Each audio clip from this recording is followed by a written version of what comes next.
Nous sommes aujourd'hui donc le 14 Adar. Nous commençons donc le chapitre 34 du Tanya. Nous avons vu dans le chapitre 33 qui avait donc traité de la joie du cœur, qui à certains moments doit épurer l'âme et l'illuminer. Cette joie naît de la méditation sur l'unicité de Dieu, qui est la seule existence. Perek Lamed Dalet. Veine moda adzot she'avot en amerkava. Or, il est connu, nous dit le Tanya, que les patriarches sont le char divin.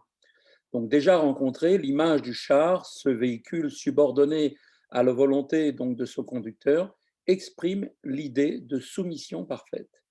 Chez Kol Yemehem Leolam lo yifsiku afilu sha'achat milekacher da'atam benishmatam leribon halmim. Toute leur vie durant, ils n'eurent de cesse, les patriarches, fût-ce un seul instant, que d'attacher leur esprit et leur âme au maître du monde. Bebitul anal leichudo itbarer, avec cette soumission que nous avions précédemment décrite, c'est-à-dire la soumission à son unité. En d'autres termes, les patriarches ayant à chaque instant la pleine conscience de son unité, car ils n'avaient pas de personnalité propre devant Dieu, c'est cette soumission qui a été illustrée au chapitre 23 par l'image donc d'un char. Vacharehem kol anevihim, kol echad lefi madrigat nishmato vasagato, et après eux sont venus tous les prophètes, chacun selon le rang de son âme et de sa compréhension. La soumission de chacun dépendait donc du rang de son âme dans les hauteurs célestes et de sa perception. Umadrigat Moshe Rabbeinu, alav shalom, ou ahole al kulana. Et le rang de Moshe Rabbeinu, puisse-t-il trouver la paix, est celui qui les surpassa tous. Shamru alav, car nos chachamim ont dit à son sujet, Shechina medaberet mitor grono shel Moshe, la Shechina, c'est-à-dire la présence divine, parlait à travers la gorge de Moïse. L'effacement de Moshe Rabbeinu devant Dieu était tel que les mots qu'il prononçait n'étaient rien d'autre que l'expression du Verbe divin. La relation entre la gorge de Moshe Rabbeinu et la Shérina pouvait être comparée à celle de la gorge d'un homme et à sa propre parole. Comme on disait, Moshe Rabbeinu était comme un sac, un porte-voix par lequel passait la parole de Dieu. Et donc, les Béné Israël, c'est cela que les Béné Israël ont pu, effectivement, eu le mérite d'éprouver en semblant de ce degré, un semblant de ce degré d'effacement de soi au mont Sinaï. Mais seulement, ils n'ont pas pu le contenir donc une telle élévation, Kema Amar Chazal, comme le disent nos Chachamim, qu'à chaque parole de Dieu des 10 commandements, leur âme prit son envol et Dieu leur restitua au moyen de la rosée de la résurrection. Cela, cette élévation de l'âme correspond à l'annulation totale décrite précédemment, comme on avait dit chez Uyinyan Bitul Metziut Anal, l'annulation de son existence totale. לכן מיד אמר להם לעשות משכן ובו קודשי קודשים לשרת שכינתו. Et c'est pourquoi les Bnei Israël étant donc incapables de contenir une telle révélation en eux-mêmes, Dieu leur dit immédiatement de faire pour lui un sanctuaire, donc le Mishkan, et ensuite le Beth Amikdash, et dedans le Saint des Saints, là où se trouvait l'arche, eh bien, où reposerait sa présence, c'est-à-dire la révélation de son unité, comme il sera expliqué plus loin, et donc de donner ainsi donc la possibilité à ce moment-là que la gloire de Dieu qui emplit toute la terre. En quoi consistait cette présence divine dans le sanctuaire? Eh bien, en fait, le sanctuaire et plus précisément le Saint des Saints, Kodesh Kodashim, était un lieu de révélation. Alors que cette unité divine demeure voilée dans le reste de la création, il apparaissait à l'évidence, à l'intérieur du Saint des Saints, qu'il n'en est rien d'autre que lui. Le sanctuaire était donc pour Israël le vecteur de la révélation de l'unité divine, car les Bnei Israël ne pouvaient pas, eux, être ce vecteur, car ils ne pouvaient supporter cette révélation de Dieu en eux. Et au même titre que Moshe Rabbeinu la recevait directement, donc les Bnei Israël, du fait de leur incapacité à pouvoir révéler l'unité de Dieu dans ce monde en eux, étant eux-mêmes chacun les vecteurs, eh bien Dieu leur a demandé de construire le Mishkan, ensuite le Beth Amikdash, qui serait l'endroit qui permettrait donc d'apporter la révélation de Dieu qui est présent dans, dans le monde entier et qui n'apparaît pas de manière évidente à tous, mais qui était évidente pour tout celui qui rentrait dans le Beth Amikdash et voyait l'unité de Dieu se révéler à cet endroit.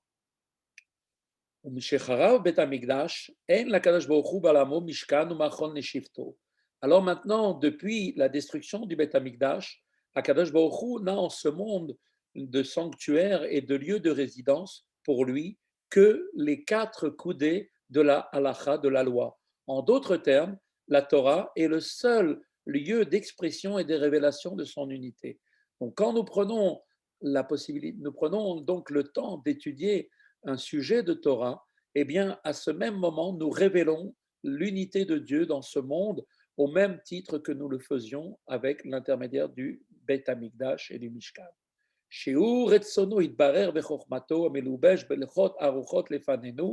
Pourquoi cela se fait par l'étude de la Torah? Pourquoi dit-on que la résidence de Dieu se trouve dans les quatre coudées de la loi? Eh bien, c'est parce que la volonté de Dieu et sa sagesse, qui sont revêtues des lois dressées devant nous, se trouvent à l'intérieur.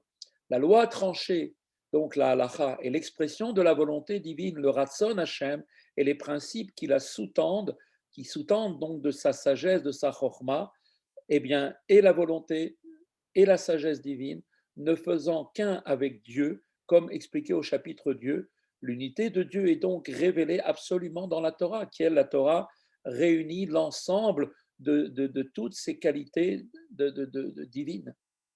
לכן, אחר שיעמיק אדם מחשבתו בעניין ביטול הנ"ל כפי יכולתו, זאת ישיב על ליבו. Aussi, nous dit la Torah, qu'après qu'un homme ait immergé sa pensée selon sa capacité sur la question de cette annulation dont nous avions parlé précédemment, voici qu'il doit maintenant répondre à son cœur, c'est-à-dire qu'il doit prendre en considération qui meyot katan siechli b'shoresh nishmati mechal me'achil liyot merkavo mishkan liyechudo itbarer be'emet lamito. Dès lors, un homme doit se dire, dès lors que mon intelligence et la source de mon âme sont trop petits pour constituer un char et une demeure pour l'unité divine, dans l'absolue vérité, machar delet marshava delay, tfisa ou maseget bo itbarer klal veklal shu masaga beolam, car un homme doit se dire, ma pensée ne peut en aucune façon saisir et appréhender Dieu à quelconque degré de perception de ce monde. Et ne serait-ce même pas ce que, en fait, ont pu apercevoir et percevoir les patriarches et les prophètes, qui, par leur perception du divin, constituèrent un véritable char et une demeure pour son unité dans ce monde. Et cela étant, chacun doit se dire, je lui ferai à Dieu un sanctuaire et un lieu de résidence d'une manière qui est à ma portée, c'est-à-dire où Esek betalmud Torah qui fit apnaï sheli bekviut etim beyom balayla. Chacun devra se dire qu'il est prêt à faire un lieu de résidence, un sanctuaire pour le lieu de résidence de Dieu qui lui est à sa portée, qui est par exemple le fait de se consacrer à l'étude de la Torah suivant, chacun doit se dire, suivant mon temps libre, en fixant des moments dans la journée et dans la nuit. Kedat anicha anetina lekol echad ve'echad bilchot Talmud Torah, conformément à la halacha qui a été donnée à tout un chacun, énoncée dans les lois relatives à l'étude de la Torah. Chacun doit étudier nuit et jour. Bigitem bo yomam valayla. Vous vous occuperez de la Torah jour et nuit. Et que Mahamar Chazal, comme en conformité avec l'enseignement de nos sages, qui nous disent Afilu perek echad shachit choulé, même un perek de chapitre le matin et un autre le soir suffisent pour accomplir le précepte de méditer la Torah jour et nuit. Pour qui, bien sûr, n'a pas la possibilité de s'y consacrer davantage, étant un homme d'affaires, par exemple, quelqu'un de très, très, très occupé, qui s'occupe de beaucoup de choses importantes et qui n'a pas le temps, eh bien, peut se rendre quitte de l'étude de la Torah jour et nuit. C'est d'ailleurs la raison pour laquelle on a fixé dans la journée de dire 2 fois le Kriyat Shema du matin et le Kriyat de soi. Et en disant ce Kriyat Shema, on est en train de révéler l'unité de Dieu, mais aussi on se rend quitte de l'étude de la Torah. Et donc, effectivement, donc cela sera une bonne valeur. Et s'il n'a pas, bien sûr, on parle bien sûr de quelqu'un qui n'a pas la possibilité de s'y consacrer davantage. Et chacun doit se dire, par là, je constituerai moi aussi un lieu de résidence pour le divin. Et par cela, chacun d'entre nous va réjouir son cœur, il jubilera, comme il est dit, et donc il adressera dans une jubilation totale de sa part de remerciement à Dieu avec joie et un cœur enthousiasme. Pour quelle raison? Al shezachal yot ushpizachin legvura ופעמים בכל יום, פעמיים בכל יום, כפי העת הפנאי שלו, כמסת ידו אשר הרחיב השם לו, et qui donc chacun devra donc se réjouir et remercier Dieu de lui avoir donné le mérite d'être un hôte pour recevoir Akadosh Baruch Hu, le Tout-Puissant, par l'étude de la Torah qu'il aura donné, le temps qu'il aura donné, qui a été donné, cette Torah, de la bouche du Tout-Puissant Akadosh Baruch Hu. Et donc, en étudiant 2 fois par jour, selon son temps libre qu'il a à sa disposition pour l'étude, selon la possibilité que Dieu lui a attribuée, car c'est Dieu qui nous donne à chacun d'entre nous le mérite de pouvoir tirer du temps sur notre temps pour en faire un don total à Kadosh Baruch Hu. Voilà, c'est aujourd'hui donc la fin de cette étude du jour.